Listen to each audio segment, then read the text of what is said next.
Cek. Bismillahirrahmanirrahim. Assalamualaikum warahmatullahi wabarakatuh. Alhamdulillahi haqqa hamdi nahmaduhu wa nasta'inuhu wa nastaghfiruh wa na'udzu billahi min shururi anfusina wa min sayyiati a'malina may yahdihillahu fala mudilla lahu wa may yudlilhu fala hadiyalah. Asyhadu alla ilaha illallah wa asyhadu anna Muhammadan abduhu wa rasuluh. Allahumma shalli ala Muhammad wa ala ali Muhammad. Subhanaka la ilma lana illa ma 'allamtana innaka antal alimul hakim. Rabbi shrah li sadri wa yassir li amri wahlul 'uqdatam min lisani yafqahu qawli. Amma ba'd. Ibu-ibu sedaya, alhamdulillah kita saged kepanggihan malih setelah sekian waktu, walaupun ini menjelang hujan. Insya Allah tidak mengurangi semangat kita belajar, insya Allah. Tapi nanti kalau tampias agak maju sedikit. Sepertinya beberapa waktu yang lalu juga pernah pas di sini pas hujan besar banget itu. Kita bersyukur kepada Allah atas nikmat hujan, dan saya sampaikan jazakallahu khairan khasir untuk membawa acara dan seluruh pengurus yang memberikan waktu kepada saya untuk berbagi ilmu. Insya Allah semoga niat baik ini menjadi berkah insya Allah. Saya sampaikan satu kaidah di musim hujan seperti ini, jangan perlu pahami, jangan pernah pudar belajar atau ngaji. Karena Rasulullah bersabda, "Makana aktsaru fi'lan kana aktsaru fadlan." Segala sesuatu, ini perhatikan betul nih. Ini akan membuat jenengan semangat. Segala sesuatu yang lebih susah cara melakukannya, kata Rasulullah, maka lebih besar pahalanya. Dan jenengan tindak ngaji terang benderang dengan tindak ngaji kodanan, besar mana pahalanya? Besar mana? Nek kodanan. Rasulullah ngendika, "Makana aktsaru fiha nopo-nopo ibadah ingkang luwih aurat cara melaksanakannya, kana aktsaru fadlan, maka pahalanya lebih besar, keutamanya lebih besar." Maka tetap semangat. Ada satu kisah istri saya yang cerita, jadi kan ngaji tahsin, ibu-ibu perjanjiannya ngaten, nanti kalau hujan besar ngajinya libur ya. Ternyata setelah tahu dalil ini, sekarang kalau hujan besar malah tambah semangat, malah tambah semangat. Karena kan tidak setiap hari hujan, tidak setiap ketika kita mau ngaji kok hujan, kan tidak selalu seperti itu. Maka kalau pas udan justru semangat kita berlipat. Dalilnya sahih bismillahirrahmanirrahim, jangan eling-eling, makana aktsaru fi'lan, apa-apa yang cara memperolehnya lebih sulit, kana aktsaru fadlan, maka lebih besar pula keutamaannya. Kira-kira tambah semangat mboten? Tambah semangat nggih. Ngenjang nek udan tetap ngaji mboten? Tetap ngaji nggih. Terutamanya belajar tahsin, karena tahsin itu kalau enggak rutin itu lali nggih. Saya tadi ngelihat yang baca Masya Allah nggih. Yang baca itu benar-benar berusaha semangat betul bacanya. Jadi bisa tiru itu. Masya Allah nggih. Semangat bacanya, pengucapan makhorijul hurufnya berusaha betul sesuai pelajarannya, Masya Allah. Mungkin tapi agak grogi sedikit nih Bu, jadi banyak ikhfanya yang hilang. Jadi kadang-kadang begitu, kita tampil kan grogi gitu. Walaupun sudah pinter jenengan, kalau jenengan di depan tiba-tiba hilang kabeh. Masya Allah, saya sangat menghargai bacaan surah Al-Fajr. Beberapa hal yang mungkin perlu diingat-ingat supaya ketika grogi pun tidak hilang. Persoalan ikhfa, persoalan mad. Kalau madnya insya Allah sudah relatif benar. Kalla idza dukatil ardu dzakkan dzakka. Nun sukun ketemu dal, itu kan ikhfa. Jadi walaupun jenengan dalam kondisi grogi tetap harus konsentrasi. Nah, ibu-ibu semuanya, jenengan sudah lihat video yang lalu belum? Video yang terakhir saya ceramah di sini sudah dilihat belum? Tentang apakah itu? Saya ngerekam itu biar jenengan itu di rumah belajar maksudnya. Tentang apa ibu-ibu semuanya? Syarat sholat di bagian mengangkat hadas, yaitu hadas kecil di subbab pembatal wudu atau yang menyebabkan kita berhadas kecil. Nggih. Tasih kelingan mboten? Mudah-mudahan kelingan. Nanti kalau nggak kelingan dibuka lagi videonya nggih. Jadi belajar seperti ini akan lebih efektif jika jenengan itu ngulang di rumah. Karena waktu kita sempit, saya nggak mungkin ngajarkan jenengan itu lambat-lambat banget, kan susah. Kalau kajian yang mungkin rutin seminggu sekali mungkin bisa agak lambat. Tapi kalau seperti sekarang kan saya hanya gelambiangnya saja untuk jenengan, supaya jenengan baca ulang di rumah maksudnya. Jenengan eling-eling tentang 7 hal yang membuat kita berhadas kecil. Saya tidak akan ulang karena nanti waktunya habis. Kita sekarang masuk ke hadas besar. Apa-apa yang menyebabkan kita harus mandi janabah? Ada 6 menurut kitab Matan Takrib. Kalau sebut saya Matan Takrib berarti matan dari kitabnya mazhab Syafi'i yang banyak digunakan di Indonesia. Ingat, kalau kita belajar fikih itu ada 4 mazhab besar di dunia ini. Ada mazhab Hanafi, ada mazhab Maliki, ada mazhab Syafi'i dan mazhab Hambali. Semua itu adalah ahlu sunnah wal jamaah. Nggak perlu bertengkar kalau berbeda. Tidak perlu bertengkar kalau berbeda. Kadang-kadang yang bikin bertengkar itu karena nggak ngerti yang lain, taunya cuma satu sehingga menganggap yang lain keliru. Sebenarnya kalau jangan pelajari seluruhnya, insya Allah kita lebih longgar. Baik, jadi kita masih di dalam bab syarat sholat yang 9, dari mulai Islam sampai berdiri menghadap kiblat. Kemudian kita di bagian mengangkat hadas dan pada bagian hadas besar. Hadas besar. Ini diambil dari kitab Matan Takrib yang membahas tentang apa-apa yang menjadikan kita harus mandi janabah. Ada 6. Ada 6. Waladi yujibul husla sittah asya. Sesungguhnya yang membuat kita batal mandinya atau harus mandi maka ada 6. Salah satun yang 3 tastariku fiha rijalu wan nisa. Yang 3 berlaku untuk laki-laki dan perempuan. Wahia, dan itu adalah iltaqaul khitana, ini bertemunya 2 khitan.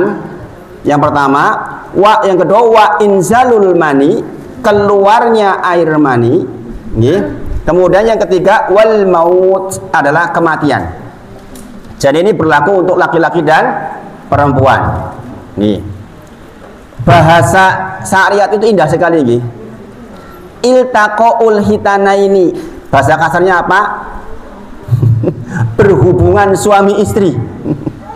Iltaqaul hitana ini bertemunya 2 khitan.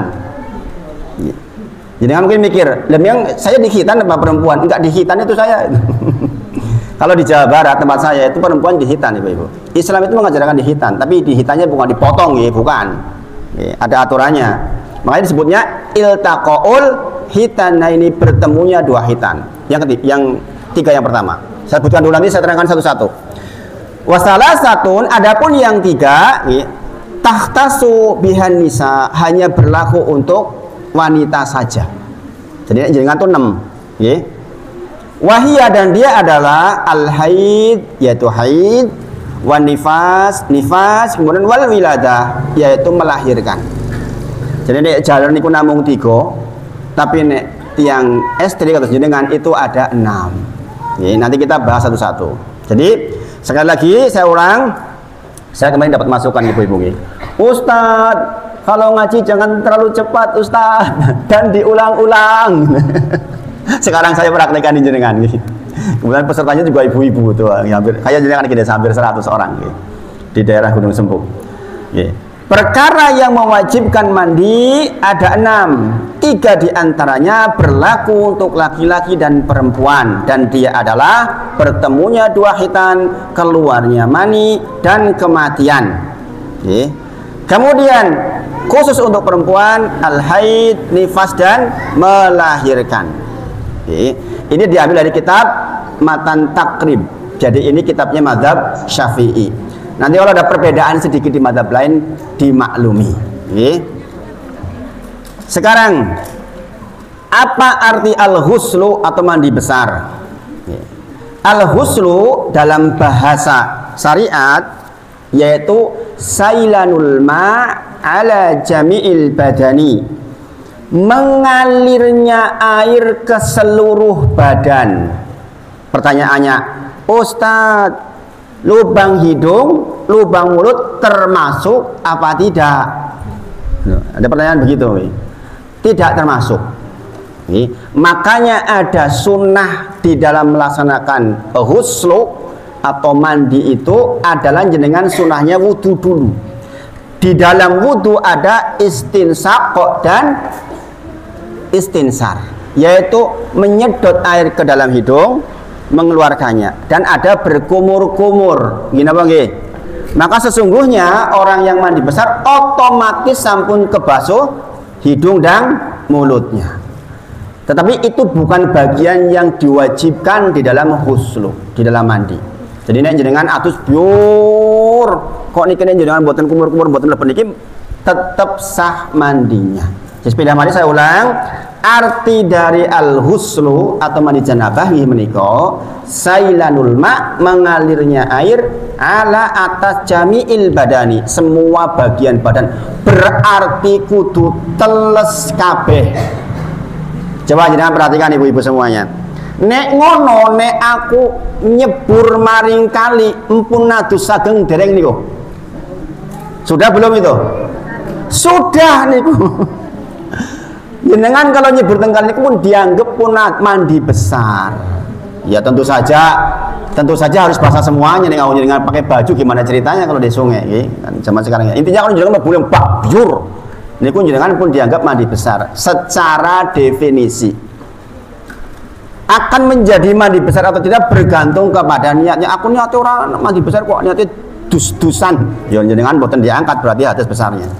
Tapi secara asal sailanul ma' ala jamil badani, yaitu mengalirnya air ke seluruh badan. Makanya sekali lagi, rambut yang diikat harus diure, rambut yang dikepang sebaiknya dilepas. Supaya apa? Tidak menghalangi masuk ke dalam seluruh bagian. Karena definisi mandi adalah seperti itu. Baik, kita sekarang bahas satu-satu. Yang pertama, bertemunya dua khitan.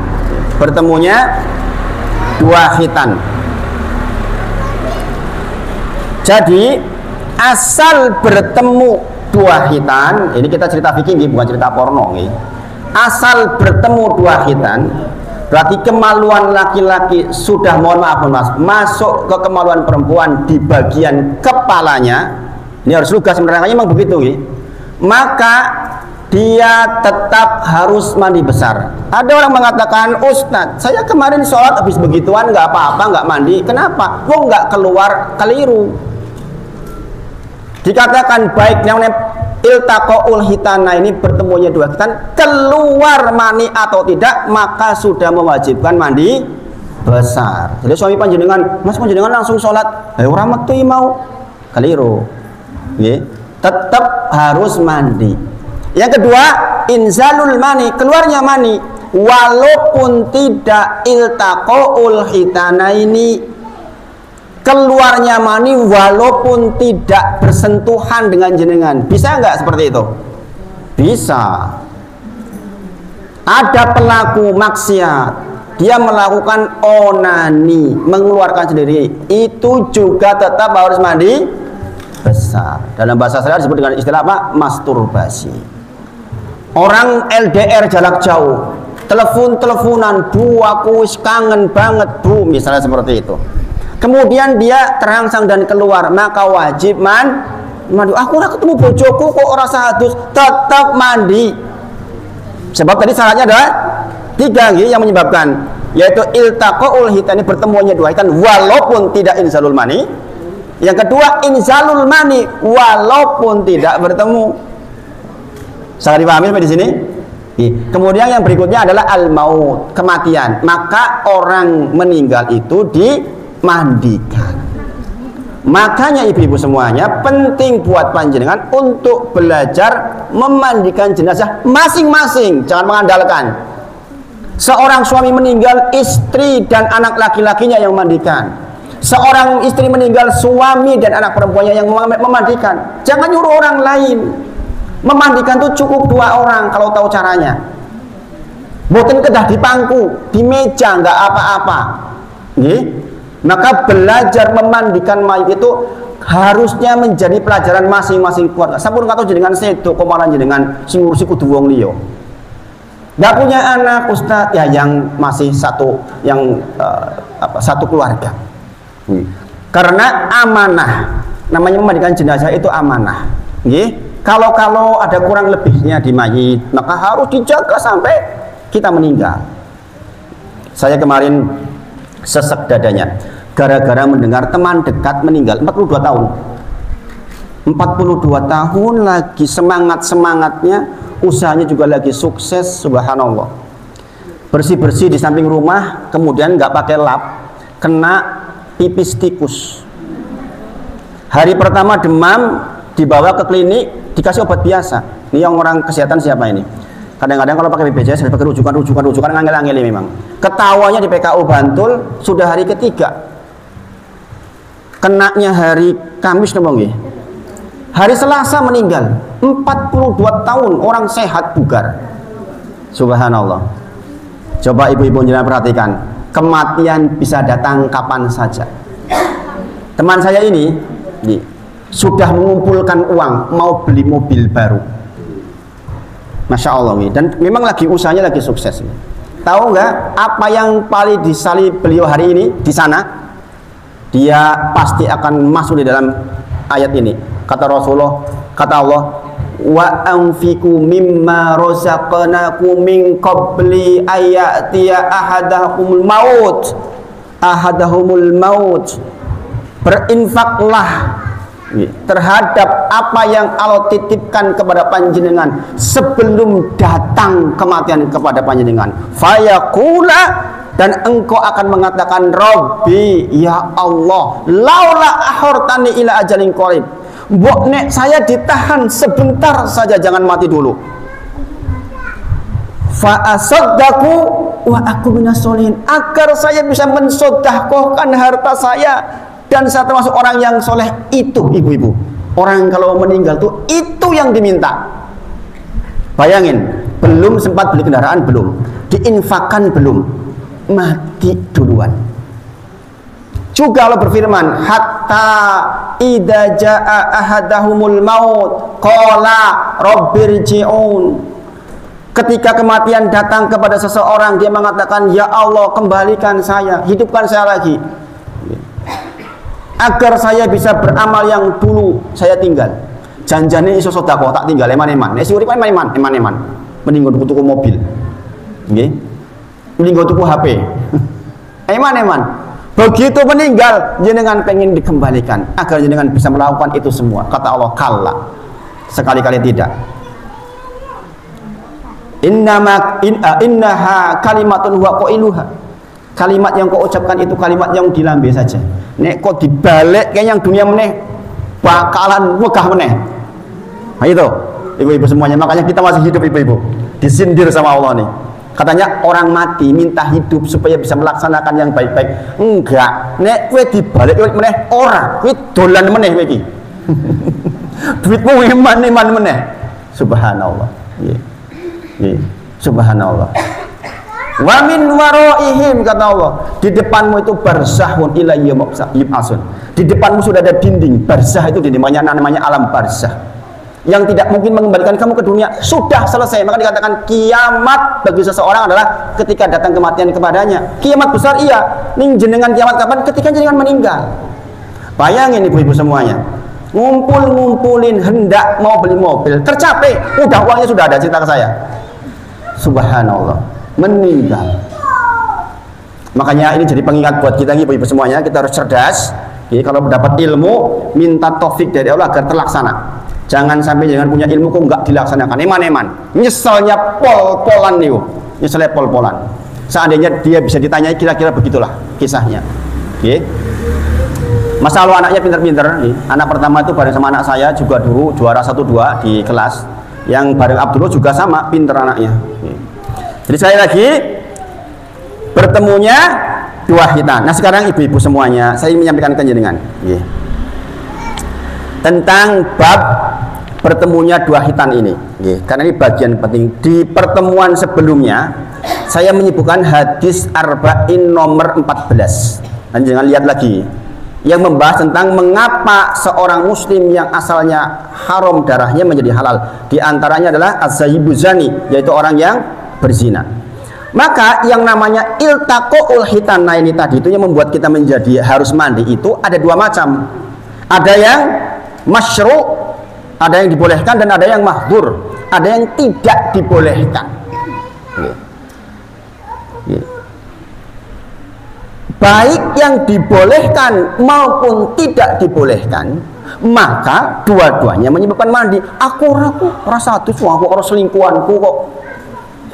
Nek bila nek kalau bojone nek kalau selingkuhane ora popo koncone setan wis. Ngapain aku adus? Paham ibu-ibu? Maka di sini disebutkan di kitabnya ada yang masyru' dan yang mahdur. Nadinya perhatikan. Yang masyru' yaitu yang dengan pasangannya masing-masing. Jadi hanya dibolehkan dengan pasangannya masing-masing. Nah, kan nanti kita bahas hadis arba'in nomor 15. Jadi saya ngajarin dengan di sini itu ada tiga hal yang jangan perhatikan, tentang masalah kematian, tentang masalah fikih, sholat sementara, kemudian nanti ada hadis arba'in. Hadis arba'in yang hendak kita bahas diantaranya adalah nomor 15. Lanjutannya yang kemarin. Nomor 15 membahas tentang diantaranya adalah fal yukrim jarohu. Fal yukrim jarohu itu menghormati, memuliakan tetangga. Para ulama menyebut maksud memuliakan tetangga ada 10. Satu diantaranya adalah menundukkan pandangan kepada pasangan tetangga panjenengan.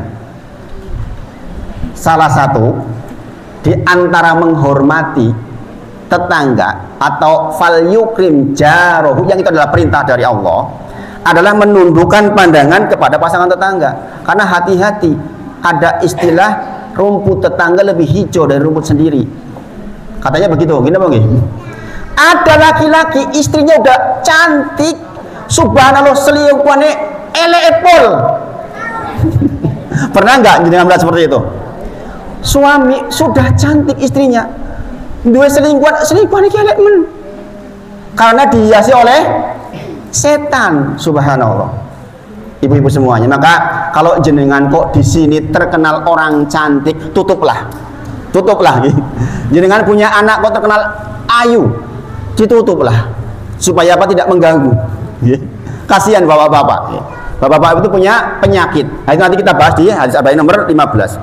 Jadi yang masyru' dan yang mahdur. Nah, ibu-ibu semuanya, walaupun masyru', walaupun boleh, ada 6 keadaan yang menjadikan yang masyru', yang boleh itu menjadi tidak boleh, walaupun dengan suami panjenengan. Satu, ketika sedang haid. Maka kalau suami panjenengan wani-wani jaluk lagi haid, kampleng we. Ngerti to lagi pre itu kok ngeyel men. Kenapa saya katakan ini ibu-ibu? Saya itu ustadz, sering dapat orang mengatakan, ustadz saya bablas ketika haid, apa bayarannya ustadz? Berulang kali itu. Maka kalau jenengan punya suami kok wani-wani nyerak-nyerak jenengan dalam kondisi haid, jenengan boleh tegas katakan, ngerti ora mas. Karena Pak haram hukumnya. Kemudian jadi sekali lagi yang boleh pun menjadi tidak boleh ketika jenengan haid. Maka ibu-ibu saya sarankan jenengan dorong suami-suami panjenengan untuk rajin sholat di masjid. Kenapa? Akan jadi orang soleh. Nek wis jadi orang soleh jenengan penak oleh mengendalikan. Paham ibu-ibu? Saya ada masjid di belakang rumah. Dulu ketika saya pertama ke situ, itu cuma 3-4 orang peserta yang sholat. Yang ngaji ibu-ibu, terus bapak-bapaknya nggak pernah ngaji.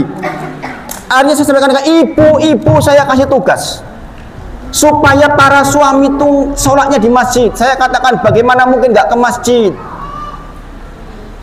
Abdullah bin Umi Maktum itu buta, datang ke Rasulullah, ya Rasulullah sesungguhnya saya orang buta, saya nggak ada yang nuntun ke masjid, rumahku jauh, saya dengar adzan, boleh nggak ya Rasulullah saya sholat di rumah? Kata Rasul, la fa'ajib. Enggak, tetap ke masjid. Ibu-ibu semuanya, ini yang menjadi dalil wajibnya laki-laki sholat berjamaah di masjid yang 5 waktu. Makanya kalau jenengan punya suami, dorong tuh ke masjid. Nanti kalau sudah seperti itu, insya Allah lebih soleh. Ini terbukti ibu-ibu semuanya. Di belakang rumah sekarang tambah 7 orang, alhamdulillah. Gara-gara ibunya, mungkin 3 kali lah saya sampaikan itu, alhamdulillah sekarang rajin banget, masya Allah. Apalagi kalau orangnya sekitar masjid, tetangga masjid seperti ini, subhanallah. Rasulullah sebutkan secara khusus, sing sinten kemawon menjadi jarol masjid, nggak pernah kelihatan di masjid, cukup dikatakan dia sebagai seorang yang munafik, kata Rasulullah. Bayangin, rumah sekitar masjid nggak kelihatan di masjid, kata Rasul, cukup dikatakan orang munafik. Ingat ibu-ibu, wong munafik itu posisinya fidarkil asfal minanar, ini sore wong kafir. Subhanallah, fidarkil asfal, ngisor dewe nerokone. Subhanallah. Makanya orang yang punya rumah di sekitar masjid ini punya beban sendiri, harus kelihatan di masjid, kalau enggak dikatakan munafik. Subhanallah. Nek sira rodo ado ya rodo munafik. Nek cerak-cerak niku mboten tindak, subhanallah, langkung ngabot. Maka dorong ibu-ibu. Nanti kalau sudah didorong, insya Allah kalau head dengan aman, nggak bakal dijalui. Ngerti masalah ini? Iya? Saya lihat yang ngeluh ke saya kayak gitu tuh orang 40 tahun lebih loh ibu-ibu, bukan anak muda. Nek anak muda ngono, wis 45 tahun iki ngono kuwi, isi nyerak-nyerak bojone lagi head. Subhanallah. Mudah-mudahan jenengan yang hadir nggak mengalami itu. Mengalami nggak? Nggak nggih? Suaminya soleh semua nggih? Insya Allah. Nek ora Yang kedua, menjadi tidak boleh ketika jenengan sedang puasa wajib. Kalau puasa sunnah bagaimana? Dibatalkan. Karena hukum sunnah kepada Allah dikatakan wajib kepada makhluk. Jenengan melayani suami itu wajib hukumnya. Ke Allah dalam puasa sunnah, sunnah. Maka kalau suaminya minta ketika jenengan lagi puasa sunnah, jenengan tetap dapat pahala puasanya sementara jenengan melayani suami.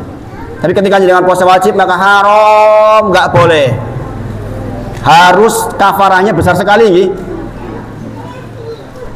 Kemudian yang berikutnya, sedang ihram. Ini kalau pengajiannya mepet, sebenarnya masing-masing dalilnya saya sebutkan. Ini saya sebutkan karena waktunya nggak cukup. Yang berikutnya iktikaf. Jadi sedang iktikaf, maka nggak boleh berhubungan suami istri. Kemudian dalam kondisi nifas dan dizihar. Di Indonesia jarang dizihar. Jangan kan dizihar, bukan? Dizihar itu kalimat dari suami panjenengan dengan kata-kata begini. Kalau dalam bahasa Arabnya ngaten, anti alaya kadohri umi, kowe ki nggo aku kaya punggung ibuku. Atau menyamakan zat istri dengan saudara yang mahram. Kowe ki nggo aku wis kaya ibuku. Itu jenengan nggak boleh berhubungan suami istri kecuali jenengan harus bayar kafarahnya. Jenengan suaminya mengatakan, kowe iki lho mripatmu lho persis banget mripate ibuku lho, irungmu kuwi lho persis banget irung ibuku lho. Itu namanya kalimat zihar, menyamakan zat istrinya dengan yang mahram. Kowe iki lho bentuk badanmu kuwi lho padha persis karo ade wedokku. Itu jenengan harus bayar kafarah tuh suaminya supaya bisa berhubungan lagi. Kalau enggak haram hukumnya. Nggih, ini namanya di zihar. Bahasa Arabnya anti alayya, kowe ki nggo aku kaya punggung ibuku. Zatnya. Kalau kowe karo ibuku padha-padha lemu ora apa-apa. Sifat itu sifat. Nggih. Kowe karo ibuku padha-padha ngeyelan ora apa-apa. Ora apa-apa. Tapi dengan iki lho, jari-jarimu ki lho jan persis banget ibuku. Itu enggak boleh ibu-ibu. Karena jenengan seolah-olah membawa perasaan ketika berhubungan dengan jenengan kayak membawa yang mahramnya, nggak boleh. Paham, ibu-ibu? Maka ini penting. Makanya belajar itu pentingnya luar biasa. Ini kisahnya ada orang datang ke saya. Ini ibu-ibu ini stres nih. Gara-gara apa? Mohon maaf, ini cerita agak dalam nih. Tapi ini kisah nyata nih. Ustadz, saya itu diajak berhubungan sama suami sekarang kadang-kadang suka nggak mau. Kenapa? Karena saya merasa suami saya pernah mengatakan zihar. Apa? Bilang apa? Dia bilang, mohon maaf, putingmu itu seperti puting ibuku. Tapi dilanjutkan, nek dimimiki anaknya luka, itu nggak apa-apa kalau kayak gitu. Karena mensifati lukanya, bukan bentuknya. Yang nggak boleh itu menyamakan bentuk zatnya, itu nggak boleh. Paham ibu-ibu?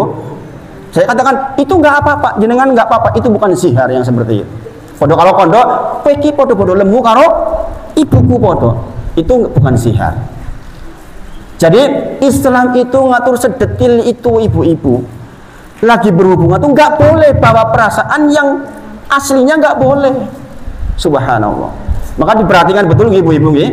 Jadi kalimat sihar itu asalnya adalah anti alaya kadohri umi. Kowe iki nggaku wis kaya ibuku lho. Itu nggak boleh. Demikian jenengan. Mas, kowe iki nggaku wis kaya bapakku. Itu nggak boleh. Itu zihar namanya. Mas, kowe iki nggaku iki badanmu iki persis banget adikku lanang. Itu nggak boleh. Sangat dipahami ibu-ibu? Jangan sampai dilakukan. Jadi itu ada 6 hal yang membuat yang masyru' yang boleh menjadi tidak boleh. Ini gara-gara kalimat sihar. Maka saya berharap ibu-ibu semuanya di bagian ini jenengan perhatikan betul, jangan sampai ada hal-hal yang jenengan keliru karena ketidaktahuan. Inilah pentingnya jenengan duduk di majelis. Ingat, Imam Ahmad mengatakan sungguh seseorang duduk di majelis akan mendapatkan keberkahan dari duduknya jikalau dengan niat menghilangkan kejahilan. Jahil bahasa Arab, air artinya kebodohan, ketidaktahuan. Maka jenengan pasti dapat berkah. Bukan dalam rangka untuk menghukum orang lain, bukan. Nyalah-nyalah ke wong liya, bukan. Untuk menghilangkan ketidaktahuan kita sendiri, maka jenengan dapat pahala besar dan dapat keberkahan dari Allah Subhanahu wa taala. Nggih, Ibu nggih. Ini saya sudah lambat belum ini kalimatnya? Ini saya agak nahan-nahan. Asalnya saya kan kalau ngomong cepat banget nih. Saya sudah berusaha selambat mungkin. Mudah-mudahan bisa dipahami.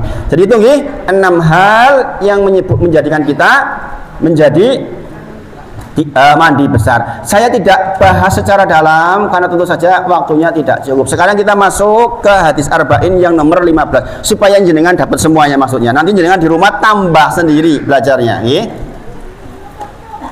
Hadis arba'in nomor 15 nggih menika tentang an Abi Hurairah, dari Abu Hurairah. Nggih. Kita sampai jam berapa, Bu? Kita sampai jam berapa? Sampai jam 5 lewat, sakit gih? Biasanya dulu kan sampai hampir jam setengah 6. Sekarang kan kita mulai jam 4. Insya Allah nanti jam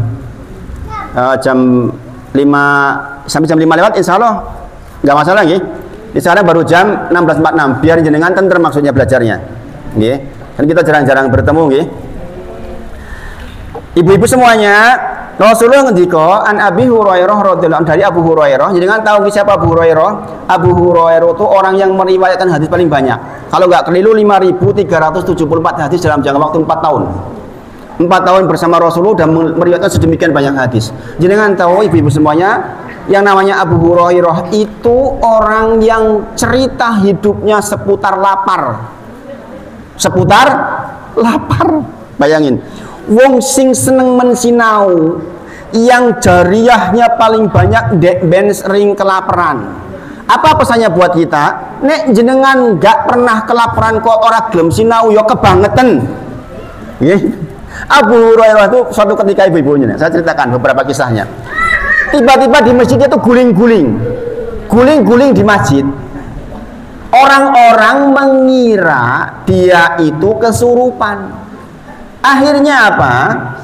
Diruqyah sama sahabatnya. Maka dia kemudian mengatakan, laisa ladzi taro inama huwal ju. Ora koyo sing tok delok aku ki kencot. Bahasa Cilacap kencot lapar iki. Nyong kowe kencot temen, ora diruqyah, diwehi madang. Subhanallah. Itu Abu Hurairah itu sampai seperti itu. Saya tuh lapar banget. Oh jadi ruqyah, wikei madang saya itu. Subhanallah. Bayangkan orang yang meriwayatkan hadis paling banyak itu suatu ketika lapar luar biasa. Demikian juga suatu ketika pernah terjadi. Ini salah satu kisah yang menakjubkan. Rasulullah ngasih kepada orang-orang ahli sufah, orang-orang miskin di belakang Masjid Nabawi yang kerjanya cuma belajar, dengan 2 kurma dan 1 gelas. Kata Rasulullah, makan dan minumlah cukup untuk sehari. Cukup untuk sehari. Ibu-ibu kiat mboten? Kurma loro, segelas sedinten jenengan lapar enggak? Kata ya protes, mas mangan mung loro. Abu Hurairah 2 itu disimpan di dalam tisu satu, dimakan satu. Rasul bertanya, ya Abu Hurairah, kenapa dimakan cuma satu? Ya Rasulullah, sesungguhnya yang satu ini untuk ibuku. Masya Allah. Makanya dengan tahu, Abu Hurairah adalah orang yang sangat mencintai ibunya. Padahal ibunya niku kali Islam oleh Rasulullah jelepol. Islam ki apa? Ya telek, kira-kira gitulah. Rasulullah ki apa? Itu ibunya Abu Hurairah. Tapi Abu Hurairah baktinya ke orang tua luar biasa. Sampai dikasih makan 2 pun dikasihkan ke ibunya 1. Bayangin, segitunya. Makanya sering saya sampaikan ke jamaah. Kalau pengen menjadikan anak sukses, tugas pertama bagaimana anak hormat ke ibu, itu kuncinya. Kalau jenengan cuma membekali anak pinter tok, pengen siji, percuma kalau nggak hormat sama ibu. Yakin itu. Kenapa? Uwais Al-Qarni sukses karena ibunya. Abu Hurairah walaupun miskin, dia meriwayatkan hadis paling banyak karena hormat sama ibunya. Makanya saya akan sangat marah ke anak saya kalau nggak hormat sama ibunya. Saya ngamuk betul itu. Kalau sampai ada kalimat anak saya nyakiti ibunya, saya yang ngamuk itu. Kenapa? Kerugian. Dia bakal hancur hidupnya. Nih, maka ibu-ibu kalau pengen sukses anaknya, supaya menghormati jenengan. Masih terdengar buatan? Kalau kurang terdengar, agak maju nggak apa-apa. Tapi udah ada ininya, gitu. Insya Allah terdengar, gitu. Allahumma sayyiban nafi'an. Semoga menjadi hujan yang penuh barokah. Taksi kepireng buatan, terdengar buatan. Saya dengar jenengan aja sayup-sayup ini. Baik, gak apa-apa nih. Insya Allah nanti direkamannya tetap keras. Insya Allah direkamannya tetap keras. Jadi orang yang lapar saja tidak berhenti semangat belajar. Makan jenengan yang insya Allah kenyang, jenengan sedinten pinten dahar 3 kali sih. Rasulullah mengajarkan, Islam itu mengajarkan kita berapa kali? Aping telu sing nganggo nasi, sing nyemil ping 4. Subhanallah. Makanya kita itu jadi pelupa. An-nasiyah bahasa Arab artinya lalian. Orang Indonesia makanya nasi, lali terus. Subhanallah. Subhanallah. Lambat-lambat, mudah-mudahan masih bisa didengar, nggih. Di sini Rasulullah ngendika, nggih, "Man kana yu'minu billahi wal yaumil akhir falyaqul khairan aw liyasmut." Ini Masya Allah. Hadis Arba'in nomor 15. Kata Rasulullah, masih kedengaran bukan? Terdengar gitu? Terdengar. Kata Rasulullah, barang siapa yang beriman kepada Allah dan hari akhir, berkata baik atau diam. Mireng. Kata Rasulullah, sing sinten kemawon percaya kepada Allah dan hari akhir, berkata baik atau diam. Rasulullah ditanya, ya Rasulullah, apa itu keselamatan? Rasulullah menjawab begitu. Apa itu keselamatan? Oh ya, ya.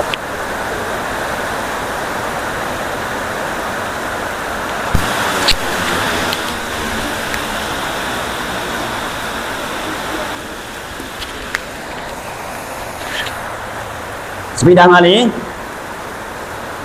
berkata baik atau diam. Nah, ibu-ibu semuanya. Yang kedua, barang siapa yang percaya kepada Allah dan hari akhir, falyukrim jarohu, muliakan tetangga. Yang kedua. Yang ketiga, barang siapa yang beriman kepada Allah dan hari akhir, muliakan tamu. Tiga. Jadi dalam hadis ini ada tiga bagian.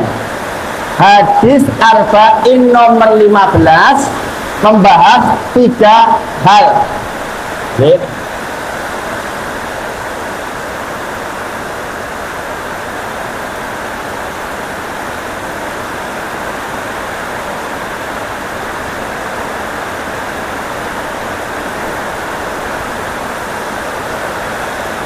Mudah-mudahan masih bisa didengar, mudah-mudahan masih bisa konsentrasi. Ya. Ingat-ingat bahwa kalau hujan pahalanya lebih besar, insya Allah. Ya. Baik ibu-ibu, yang pertama, berkata baik atau diam. Maka judulnya adalah jangan jadikan lisan sebagai panglima. Ojo seneng kakean ngomong. Waduh, aku ibu-ibu ya Ustaz, nek ketemu orang omongan ki aku cari ngapa? Nggak apa-apa, ngomong asal pastikan omongannya baik, berkata baik atau diam. Suatu ketika seorang sahabat namanya Abdullah bin Mas'ud mengatakan begini, wahai lisan, diamlah, maka engkau selamat.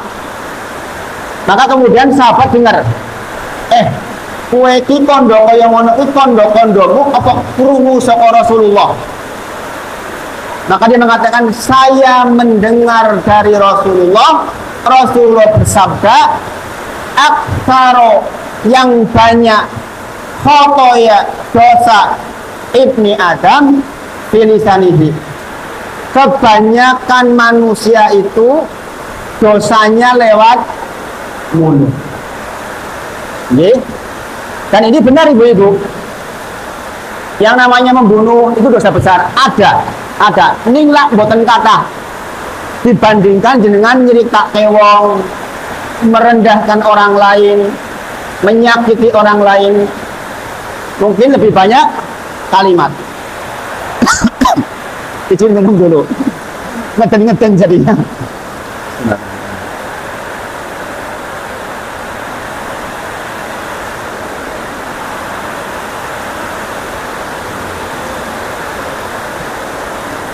Jadi ibu-ibu semuanya, kebanyakan dosa manusia itu lewat lisan. Maka Rasulullah juga menyebutkan, wa inal abda, sesungguhnya seorang manusia layak takalamu bil kalimat, mengucapkan kalimat tanpa dipikir. Ternyata kalimatnya itu membuat Allah marah dan membuat dia masuk ke neraka jahanam yang sangat dalam. Mungkin agak ke depan ibu-ibu biar nggak tampias. Tampias boten.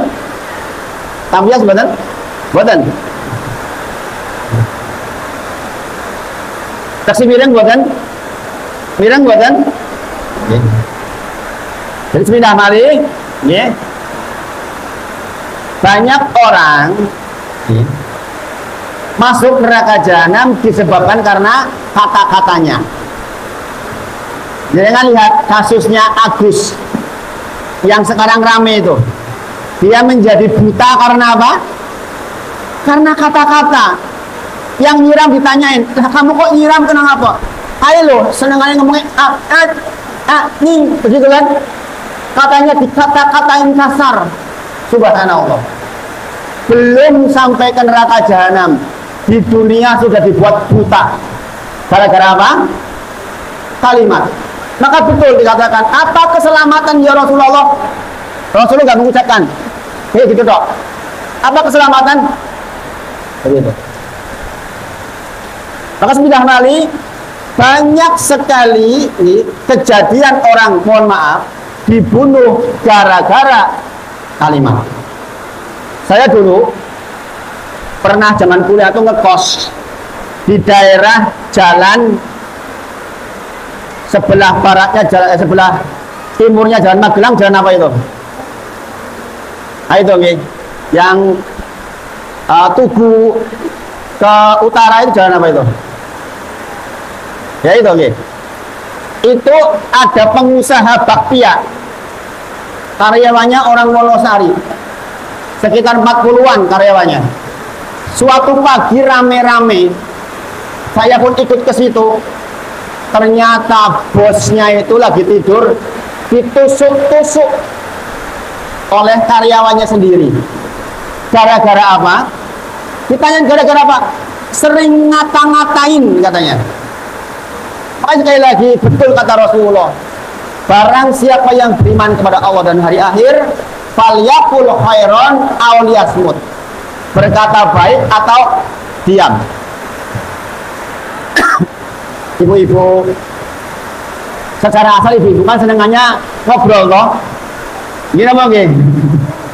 Maka banyak-banyaklah ngaji supaya obrolannya bermanfaat. Nih, boleh ngobrol. Tapi pastikan yang bermanfaat. Nih, jangan sampai keluar kalimat kecuali memang bermanfaat. Nih. Kemudian ini kisah, tolong diingat-ingat, walaupun dengan saya sering banget dengar, tapi inilah keterangan hadis ini lewat keterangan ini. Ila li Nabi sallallahu alaihi wasallam, dikatakan kepada Nabi Muhammad sallallahu alaihi wasallam tentang seorang wanita. Subhanallah. Inna fulanatan taqumul laila wa tasumu nahara. Ada seorang wanita salat malam, sedekah, nggih. Tetapi tu'zi jironaha bilisaniha. Tapi dia tu'zi niku ngeloroni men, tu'zi bahasa Arab. Tetapi orang ini ngeloroni mentonggone bilisaniha dengan kalimat-kalimatnya. Padahal senang sholat wengi, padahal senang puasa, padahal senang sedekah. Tu'zi zironaha. Tapi senengane kene kondok-kondok iki kaya nyilet-nyilet. Jadi jadi niku. Itu nek ngomong ki ngloroni men. Kata Rasulullah, la khairu fiha. Ora ono api-apike wong dhek niku. Hiya min ahlin nar. Dia penduduk neraka jahanam, kata Rasulullah. Bayangin ibu-ibu. Niki pun wong rajin lho niki. Saya meneh ora rajin tambah ngloroni. La ilaha illallah. Kemudian dikatakan, qalu wa fulanatan, ada seorang perempuan tusoli maktubah, salate mung salat wajib tok. Wa tasadaqu bil aswari. Sedekah itu nganggo roti sithik, mangke sedekah mboten kathah. Wala tu'zi ahadun, tapi orang ini enggak pernah sekalipun nyakitin orang. Kata-katanya apa? Wala tu'zi ahadun. Enggak pernah ngomong yang wong sing gawe loro, enggak pernah. Kata Rasulullah, hiya min ahlil jannah. Dia itu penduduk sorga, ibu-ibu semuanya. Makanya ini tuh hati-hati sekali lagi. Kalimat itu ngungkuli pedang. Nek empun ngloroni ati wong, la ilaha illallah. Ora mari-mari. Gini apa nggih? Gitu. Oke. Maka perhatikan betul. Baik, yang berikutnya adalah barang siapa yang percaya kepada hari akhir dan Allah, maka dia memuliakan tetangga. Oke. Saya sebutkan ibu-ibu semuanya. Apa maksud memuliakan tetangga? Ada 10. Oke. Jangan catat. Maksud memuliakan tetangga di dalam hadis ini itu ada 10. Yang pertama adalah jenengan memulai salam. Apa? Memulai salam. Nek jenengan ketemuan tonggo wa khairuhuma alladzi yabda'u bisalam, kata Rasulullah. Sing paling apik sing dhisik-dhisikan paring salam. Jadi ampun ngantos jenengan tonggoan ketemu konek ora nek ketemu boten salam ampun ngantos niki perintah. Assalamualaikum Bu, keselamatan kagem panjenengan nggih. Waalaikumsalam. Nggih, jenengan nggih slamet. Itu artinya. Nggih. Yang kedua, maksud dari memuliakan tetangga adalah menjenguknya ketika sakit. Ya, saya kira jenengan sudah semua ini. Ibu-ibu biasanya rajin banget nggih. Dan ini adalah hak seorang muslim atas muslim yang lain. Yang berikutnya adalah melayatnya ketika sedo. Jadi jenengan melayat itu bukan karena lana aku orang melayat sing melayat aku sebab bukan itu. Jenengan melayat karena memang jenengan sedang melaksanakan sunnah. Ya, makanya jenengan datang nyolati. Saya lihat banyak ibu-ibu datang layat ya nyolati lah kepripun. Yang namanya ngelayat itu ya nyolati. Ini kan diundangnya apa? Ingkang badai paring pakurmatan ingkang pungkasan. Gini apa nggih? Maka menyolati. Nggih. Subhanallah. Yang keempat, mengucapkan selamat atas kebahagiaan tetangga. Jangan kebalik, tetangganya beli mobil jenengan yang pingsan. Yeah. Tetangganya punya rumah baru, maka memuliakan tetangga nggih menika jenengan ucapan selamat nggih Bu nderek bingah. Alhamdulillah jenengan sakniki gadah rumah ingkang enggal saya sangat alhamdulillah. Anak tetangga diterima jadi pegawai negeri. Jenengan selamat ibu, alhamdulillah. Putra ketampi dados pegawai negeri. Sepindah malih, sampun ngantos tonggone tuku mobil anyar kok jenengan sing mumet. Ada nggak yang begitu? Ada di sana, di tempat yang lain. Di sini insya Allah nggak semua, insya Allah. Jenengan pun kados niku dereng. Nek jenengan punya tonggo yang bahagia, jenengan kasih selamat mboten? Ini perintah agama ibu-ibu. Nggih. Ampun jenengan dagu. Ah, ketoke wabu. Ampun. Selamat nggih. Apa sulitnya? Selamat nggih Bu nggih. Alhamdulillah derek binga. Yang berikutnya, bagi yang mendapatkan kebahagiaan bersarikat di dalam kebahagiaan, begitu kata kitabnya. Berserikat itu bersama-sama di dalam kebahagiaan. Maksudnya ngaten. Sing di omah anyar yo diundang tonggone ken datang selamatan. Sing di mobil anyar sekali-kali yo Bu, yo dolan-dolan nganggo mobil iku Bu, sekali-kali jak madang. Niku lho. Nggih. Aja di mobil derek-derekan liwat-liwat ge tonggone. Alah-alah kaya wong medhit kae. Repot to. Nggih. Jadi agama itu mengatur segitunya. Maksud fal yukrim jarahu, memuliakan tetangga menika wow. Kalau kita dapat bahagia, berserikatlah di dalam kebahagiaan. Ajak-ajak melu bahagia gitu. Nggih. Jadi jenengan ibu-ibu jenengan perhatikan jam. Kalau ya di sini ada yang beli mobil baru, bukan dengan damai utara, aku tidak dolan ya. Jangan bahagia sendirian maksudnya. Nggih.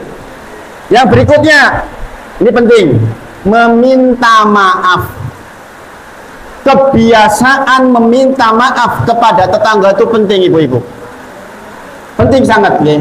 Nanti ini masuk di bab nomor 16 tentang di antara ciri penduduk surga adalah mudah memberikan maaf dan mudah minta maaf. Orang mudah minta maaf kan rumangsa dhuwur. Rumangsa dhuwur. Allah, aku minta maaf karo Allah wegah. Bocah nom kok aku tua kok njaluk maaf wegah. Kayak sing salah kok aku njaluk minta maaf wegah. Ini jangan sampai terjadi. Jadi minta maaf ibu nih, kebiasaan minta maaf itu penting. Ini penting. Yang berikutnya, nah tadi yang saya sebutkan, menundukkan pandangan kepada pasangan tetangga. Saya menenek di perumahan ini terkenal ada sing lazim ayumen, ini jenengan harus jaga pandangan. Ibu-ibu semuanya ini terjadi di keluarga saya ibu-ibu.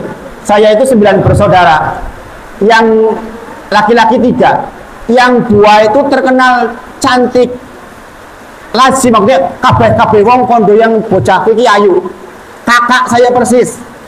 Kebetulan jadi pramugari. Pramugari lah ayu-ayu kan niku. Dulu terkenal niku.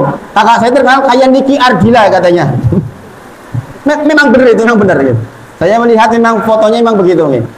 Jadi kakak saya terkenal cantik, maka kalau jenengan punya anak terkenal cantik, jagain, ditutupin supaya tetangga nggak jelalatan. Gitu.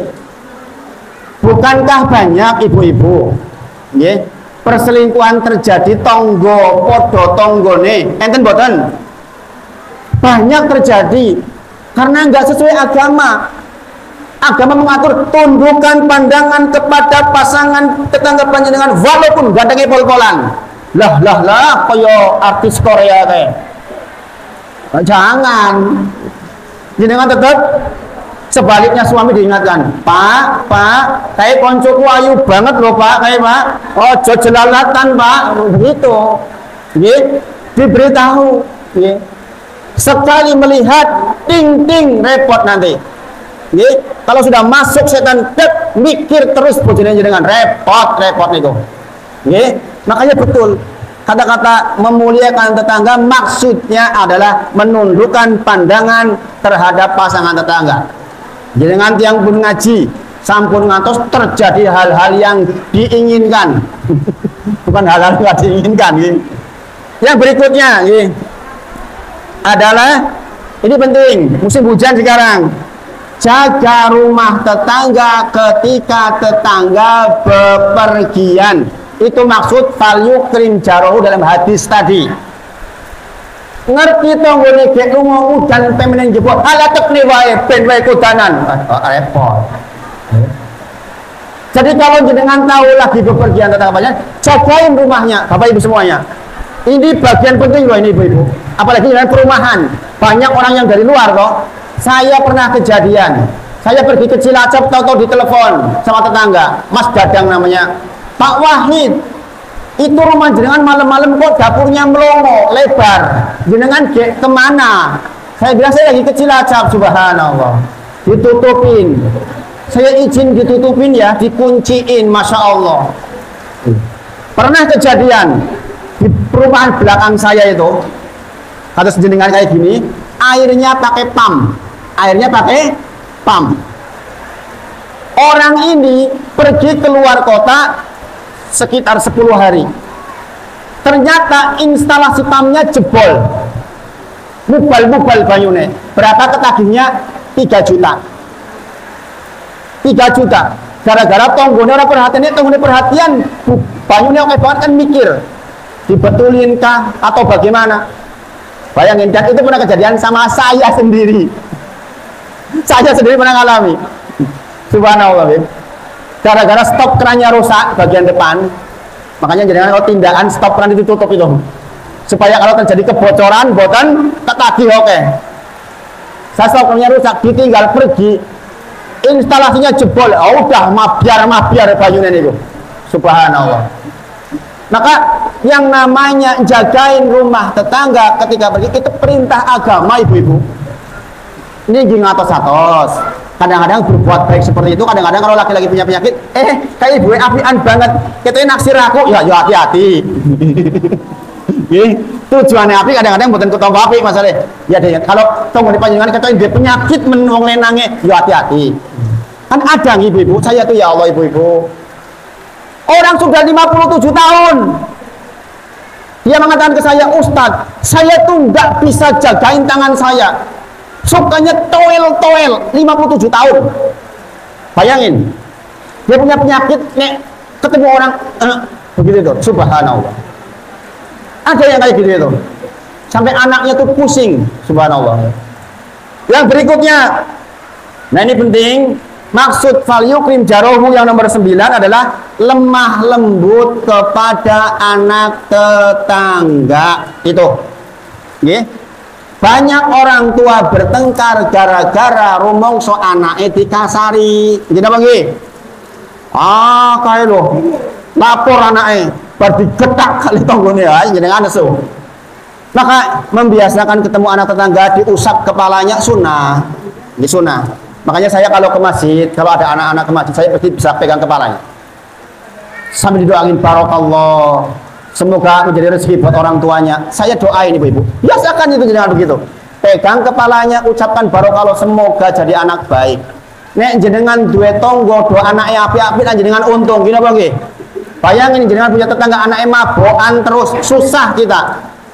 Jadi janjian itu kembali ke kita sendiri. Kemudian yang berikutnya terakhir, maksud fal yukrim jarohu yaitu mengajarkan ilmu agama dan ilmu dunia. Yuk ngaji bu, ngaji, monggo sareng kula disamper. Mengajarkan ilmu dunia kalau ternyata kita sukses. Tetangga kita kok belum sukses misalnya, dia bahagia ketika bisa membahagiakan orang lain. Masya Allah. Mudah-mudahan panjenengan semua yang ngaji seperti ini diberi rezeki lancar dan dimudahkan di dalam hal yang semisal itu. Nah ini, hadis nomor 15. Yang terakhir adalah fal yukrim do'ifahu, memuliakan tamu. Maksudnya apa? Ingat ibu-ibu, tamu itu ada tamu dekat dan tamu jauh.